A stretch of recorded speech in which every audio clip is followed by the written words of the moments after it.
Hi, I'm Jessica and welcome to my channel. In today's video, I'm making two pieces of jewelry inspired by the live-action Aladdin remake that came out a few weeks ago.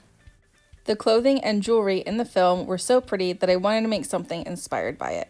My first piece is a brooch inspired by one of the costumes worn by one of the dancers during the song Prince Ali. I'm using foam board to cut out the structure of the brooch, which I will then paint gold. I will then attach purple fabric to the back and red gems to the finials. I have a rough outline of the design I want to make, but my first step is to measure out the exact dimensions of the brooch. I'm making a 4-inch wide brooch that's 2 inches tall, not including the finials. If you have a protractor, I recommend using that to make the half circle for the brooch, but I don't have one, so I had to make do. To get an accurate half circle, I measured out 2 inches all around the half circle and then connected the dots to form the complete half circle of the brooch.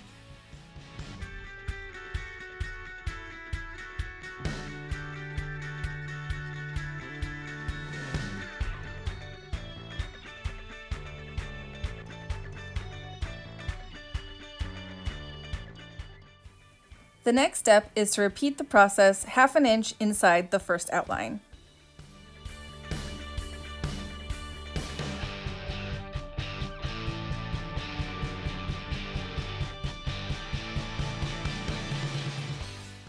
To make the dividing lines with the brooch, which will divide the brooch's design into 4 parts, which will make a fan design, I'm measuring out half an inch section at the midpoint and then a half-inch section at either side's midpoint. Again, a protractor would make this step so much easier.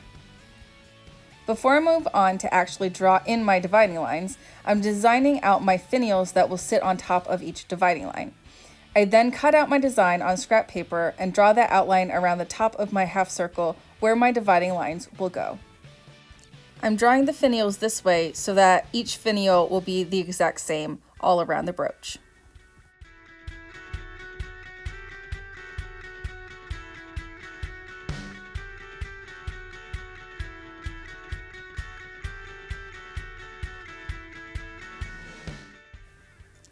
Now it's time to draw in the dividing lines.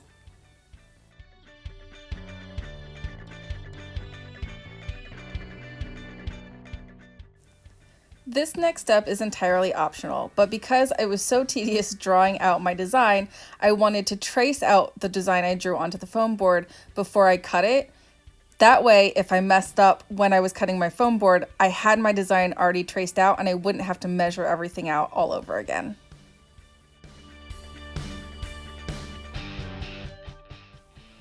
The next step is to cut out the brooch from the foam board using an X-acto knife. Remember, be careful when using an X-acto knife because these things are sharp and they will poke you and they will draw blood. While cutting using an X-acto knife, if you don't go all the way through with your first cut, you can always cut on the back just slightly to make sure that the design will come apart. Also, if your cuts weren't exact like mine were, you can always trim them up a little bit afterwards.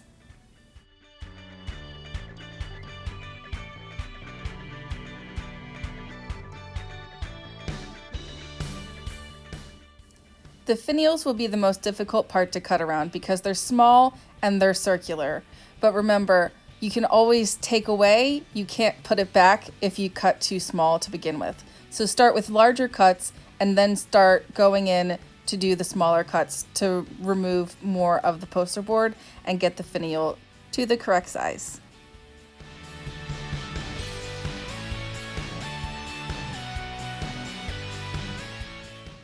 I ran into a boo-boo when I was cutting up my poster board because some of the paper on the outside kind of pulled apart when I was making one of my cuts.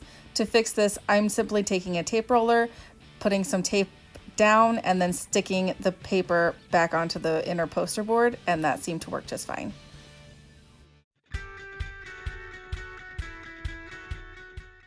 My last step before painting is to erase my pencil marks from my poster board.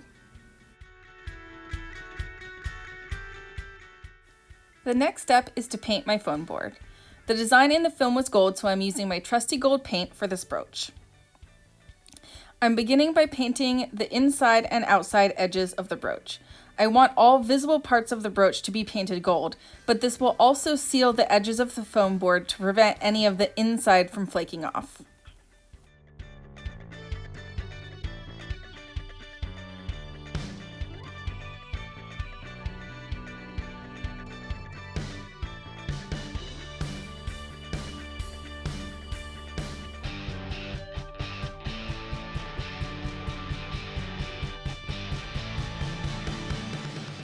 I'm then painting the top of the brooch gold. I ended up giving this 3 coats of paint to get the coverage and color that I wanted.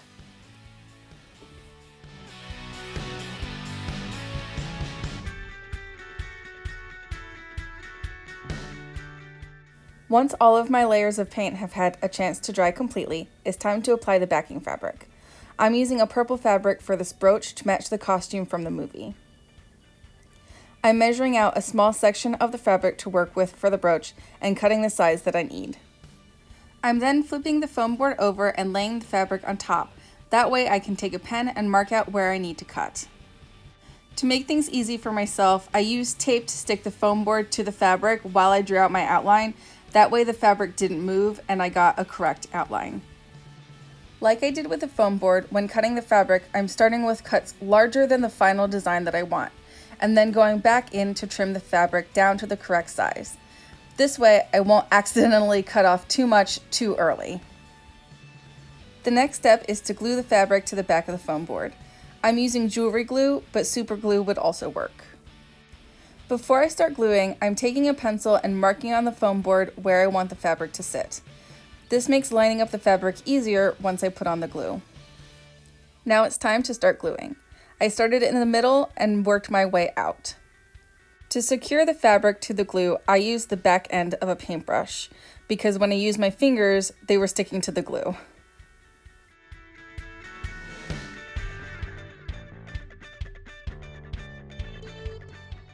I then went along the edges of all the fabric to glue it down to the poster board.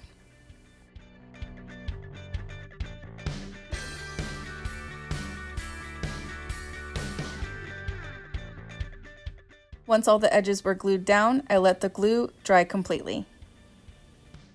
My next step is to attach a red gem to the middle of each finial. I'm using jewelry glue to attach the gems and round nose pliers to assist in placing the gems onto the foam board. The pliers gave me more control over the placement of the gems, which was very beneficial since the glue took hold very quickly after I placed the gems down and there wasn't a lot of wiggle room.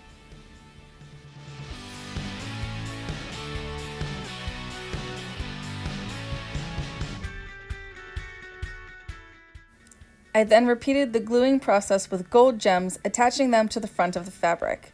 I used between 2 and 3 gems for each of my sections. Be careful when gluing the gems to the fabric that you don't glue whatever is underneath the fabric to the back of the fabric like I did. Because the fabric I used was so thin, the glue seeped into it and caused it to stick to the paper towel I used underneath.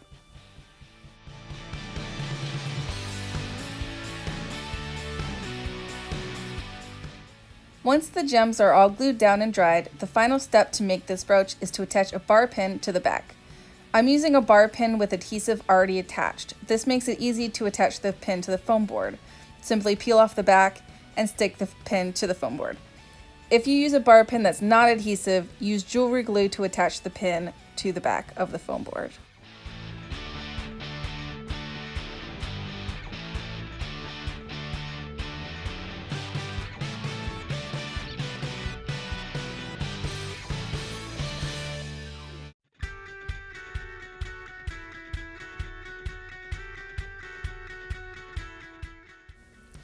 My second piece of jewelry was inspired by the jewelry Jasmine wears in the film. She mostly wears turquoise jewelry, so I wanted to make something with that color.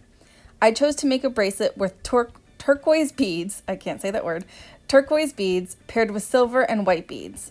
Jasmine wears turquoise and gold, but I have silver and white, so I went with those colors. I drew out a basic design that I wanted to go with. Then I measured out my string by wrapping it around my wrist twice. This gives me extra string to work with. My design involves 3 strands of beads, so I cut 3 separate strands of cord. I then tied the 3 strands of cord together at one end. This next step is optional, but I wanted to measure out my bracelet and where my beads would go. That way I had more of an idea of how many beads I needed for each section. Now it's time to start beading. I used a small white bead at the base next to the knot to begin, and then used a large turquoise bead followed by a medium silver bead. These 3 beads went over the top of all 3 strands of cord to combine them. Then I separated each strand of cord and placed 12 to 13 beads on each one. For this first section, I used 2 strands of dark turquoise beads and 1 strand of light turquoise beads.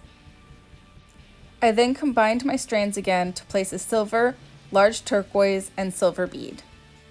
For my next section of beads, I divided up the strands and did 1 strand of dark turquoise, 1 of light turquoise, and 1 of white. Then I repeated the process to complete the bracelet.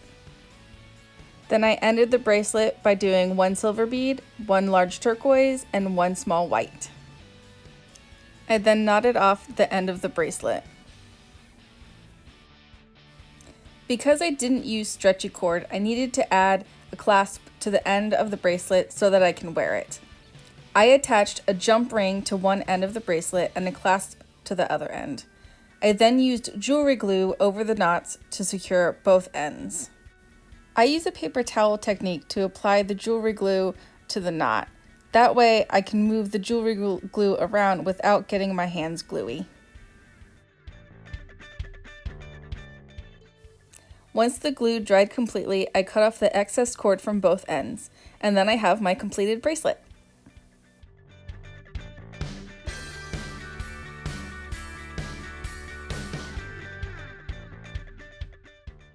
Thank you for watching my video. I hope you enjoyed these DIY jewelry projects inspired by the live-action Aladdin. Have a great day, and I'll see you next week for another project.